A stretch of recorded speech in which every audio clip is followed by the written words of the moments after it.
कैसे दानव शंबर ने चुराया कृष्ण के पुत्र को। माँ पाराशक्ति ने बताया माया का रहस्य। देवी भागवतम। हेलो दोस्तों, क्या आपने कभी सोचा कि श्री कृष्ण जो त्रिलोकी के रक्षक हैं, उनके पुत्र प्रद्युम्न को एक दानव कैसे चुरा ले गया? जी हाँ, देवी भागवतम पुराण चतुर्थ स्कंद अध्याय 25 में छिपी इस चमत्कारी कहानी में माँ पाराशक्ति की माया का रहस्य सामने आता है, जिसने कृष्ण को भी अपने जाल में बांध लिया। कैसे दानव शंबर ने द्वारका जैसे सुरक्षित शहर से प्रद्युम्न को चुराया, क्यों कृष्ण को पहले से कुछ पता नहीं चला, और कैसे माँ की माया ने सब कुछ नियंत्रित किया। यह कहानी आपके दिल को छू लेगी, आपकी भक्ति को जगा देगी और माँ पाराशक्ति की सर्वोच्च शक्ति से आपको जोड़ देगी। आखिरी बिंदु आपके होश उड़ा देगा।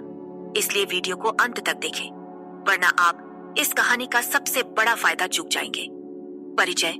कृष्ण के दुख पर राजा का सवाल। दोस्तों, यह कहानी उस समय की है जब श्री कृष्ण अपने पुत्र प्रद्युम्न के अपहरण से दुखी होकर माँ पाराशक्ति की शरण में गए थे। पिछली कहानी में हमने देखा कि दानव शंबर ने प्रद्युम्न को प्रसूति कक्ष से चुरा लिया और माँ ने कृष्ण को आश्वासन दिया कि उनका पुत्र 16 साल की उम्र में शंबर को मारकर लौट आएगा। लेकिन राजा जन्मेजय के मन में सवाल उठा कि आखिर यह कैसे संभव हुआ।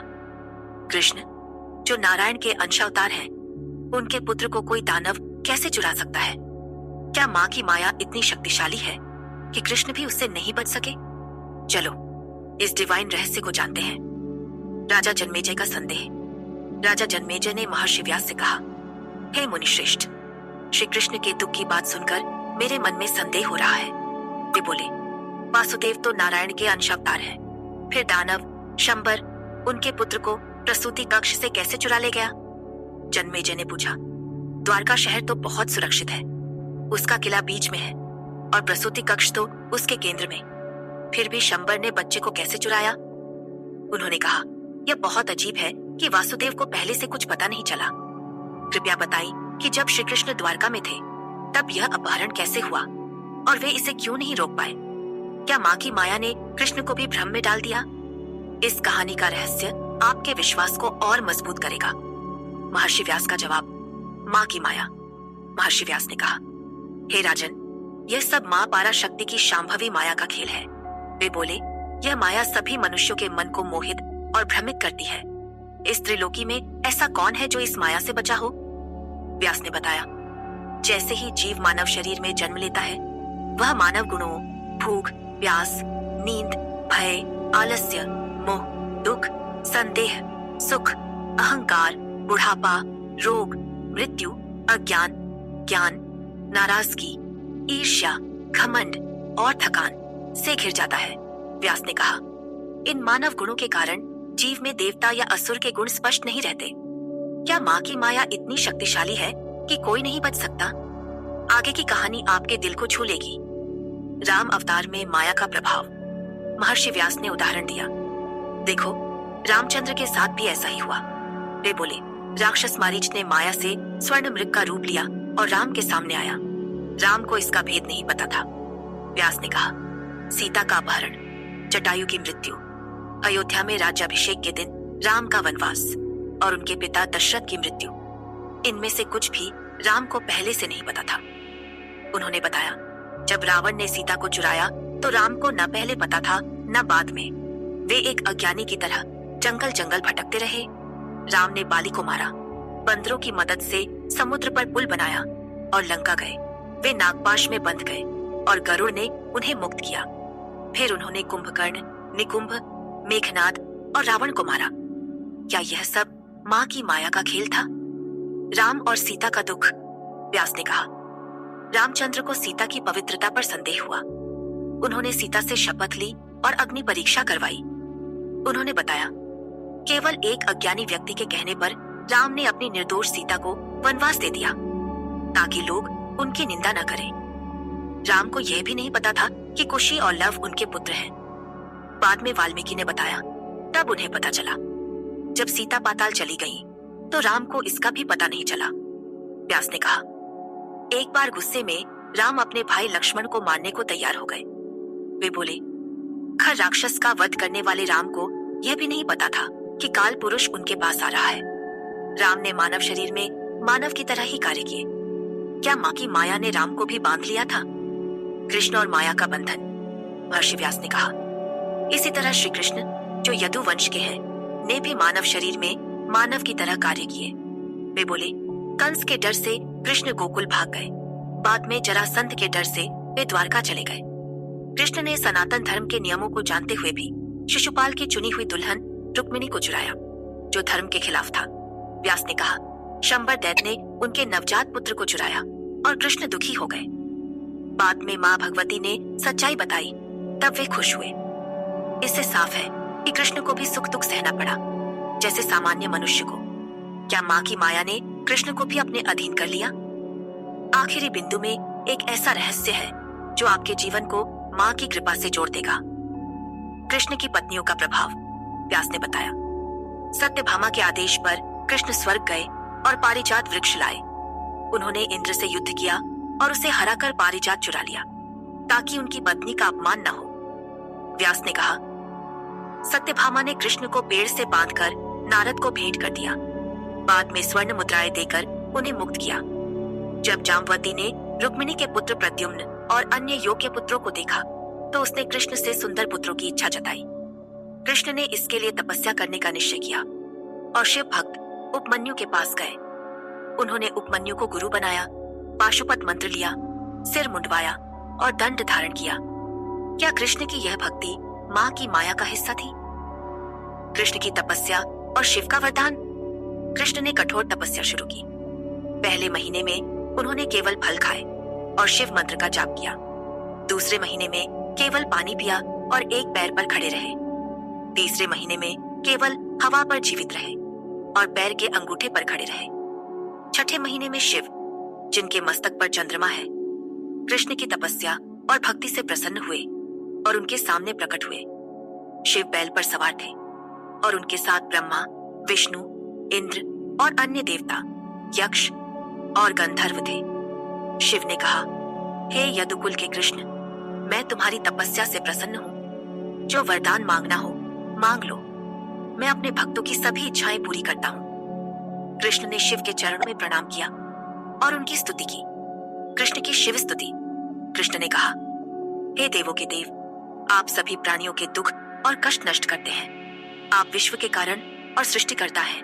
मैं आपको नमस्कार करता हूँ। वे बोले, हे नीलकंठ, हे त्रिशूलधारी, आपने दक्ष के यज्ञ को नष्ट किया। मैं आपको बार बार प्रणाम करता हूँ। कृष्ण ने कहा, आपके दर्शन से मैं धन्य हूँ। आपके चरणों में प्रणाम कर मेरा मानव जन्म सफल हुआ। उन्होंने कहा, हे सर्वेश्वर, मैं अपनी पत्नियों के प्रति मोह के बंधन में बंधा हूँ। मुझे इनसे मुक्त करें। कृष्ण ने दुखी होकर कहा, इस मानव जन्म में मुझे बहुत कष्ट सहने पड़े। कंस के डर से मैं गोकुल गया, वहां ग्वालों के आदेशों का पालन किया, गायों की धूल में डूबा और वृंदावन के जंगलों में भटकता रहा। वे बोले, काल यवन के डर से मुझे मथुरा छोड़कर द्वारका जाना पड़ा। याति के श्राप के कारण मैंने उग्रसेन को राजगद्दी दी और उनकी सेवा करता हूँ। कृष्ण ने कहा, गृहस्थ जीवन बहुत कष्टकारी है। यह धर्म के खिलाफ ले जाता है। हम दूसरों पर निर्भर रहते हैं। वे बोले, जाम्बवती ने रुक्मिणी के पुत्रों को देखकर मुझसे सुंदर पुत्र मांगे, इसलिए मैं यह तपस्या कर रहा हूँ। कृष्ण ने शर्मिंदगी से कहा, आप मोक्षदाता हैं, फिर भी मैं माया के वश में अपनी पत्नी की इच्छा से पुत्र मांग रहा हूँ। क्या माँ की माया ने कृष्ण को भी बांध लिया? शिव और पार्वती का वरदान। शिव ने कहा, तुम्हें बहुत सारे पुत्र प्राप्त होंगे। वे बोले, तुम्हें 16,100 पत्नियां मिलेंगी और प्रत्येक से 10-10 शक्तिशाली और वीर पुत्र होंगे। शिव के वचन सुनकर कृष्ण ने पार्वती को प्रणाम किया। पार्वती ने कहा, हे कृष्ण, तुम आदर्श गृहस्थ बनोगे, लोग तुम्हारा अनुसरण करेंगे, लेकिन गांधारी और ब्राह्मण के श्राप से तुम्हारा वंश 100 साल बाद नष्ट हो जाएगा। उन्होंने कहा, तुम्हारे पुत्र और यादव शराब पीकर आपस में लड़ेंगे और युद्ध में मर जाएंगे। पार्वती ने बताया, तुम और बलराम अपने शरीर त्याग कर स्वर्ग जाएंगे। जो अपरिहार्य है उसका दुख न करो। उन्होंने कहा, अष्टावक्र मुनि के श्राप से तुम्हारी पत्नियां लुटेरों द्वारा बलपूर्वक चुरा ली जाएंगी। महर्षि व्यास कहते हैं कि इसके बाद शिव, पार्वती और अन्य देवता अंतर्धान हो गए। कृष्ण ने उपमन्यु को प्रणाम किया और द्वारका लौट गए। क्या माँ की माया ने सब कुछ नियंत्रित किया? माँ पराशक्ति की सर्वोच्चता। व्यास ने कहा, हे राजन, ब्रह्मा, विष्णु और अन्य देवता भले ही विश्व के स्वामी कहलाए, लेकिन वे सभी माँ की माया के जाल में नाचते हैं, जैसे लकड़ी की गुड़ियां। वे बोले, माँ की माया के अनुसार ही जीवों के कर्म और उनके अवतार कार्य करते हैं। माँ में कोई भेदभाव या दया की कमी नहीं है। वे सभी जीवों को मोक्ष की ओर ले जाती हैं। व्यास ने कहा, अगर माँ ने यह सृष्टि नहीं बनाई होती और कूटस्थ चैतन्य के रूप में जीवों को नियंत्रित न करती, तो यह विश्व चेतनाहीन और तामसी माया अंधकार में डूब जाता। उन्होंने बताया, माँ ने अपनी कृपा से यह विश्व और जीव बनाए और प्रत्येक जीव में निवास कर उनके कर्मों के अनुसार मार्गदर्शन करती है। इसलिए ब्रह्मा, विष्णु, शिव, सुर और असुर सभी माँ के अधीन हैं। व्यास ने कहा, माँ स्वतंत्र रूप से अपनी इच्छा से कार्य करती है। वे किसी पर निर्भर नहीं है। इसलिए सभी को पूरे मन से माँ की सेवा और पूजा करनी चाहिए। वे बोले, इस त्रिलोकी में माँ से बढ़कर कुछ भी नहीं है। माँ की भक्ति का मार्ग।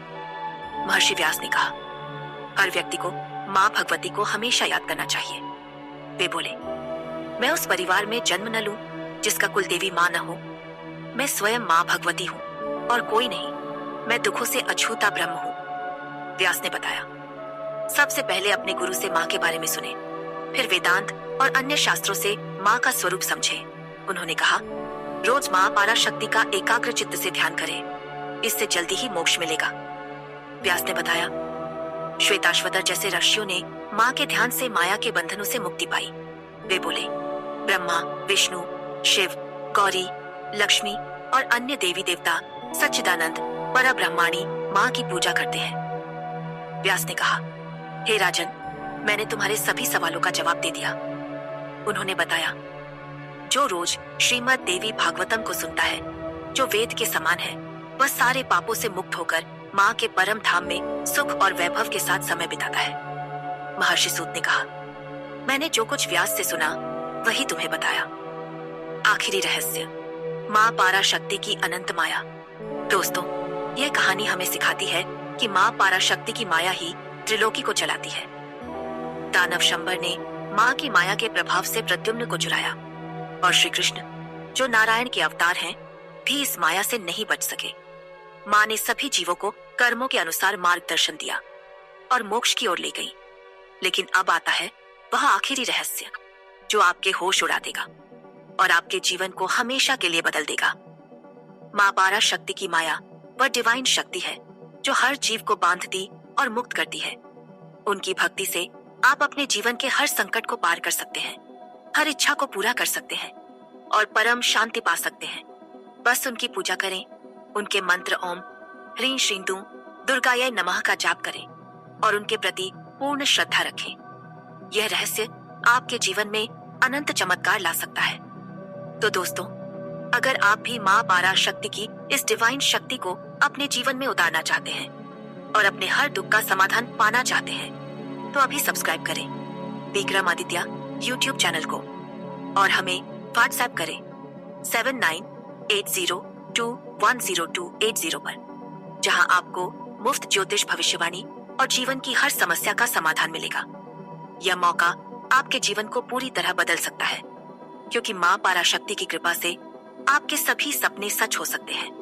तो अभी एक पल रुकें, सब्सक्राइब बटन दबाएं और व्हाट्सएप पर संपर्क करें। आपके जीवन का सबसे बड़ा चमत्कार आपका इंतजार कर रहा है। जय माँ पराशक्ति, जय माँ भगवती। नमस्ते।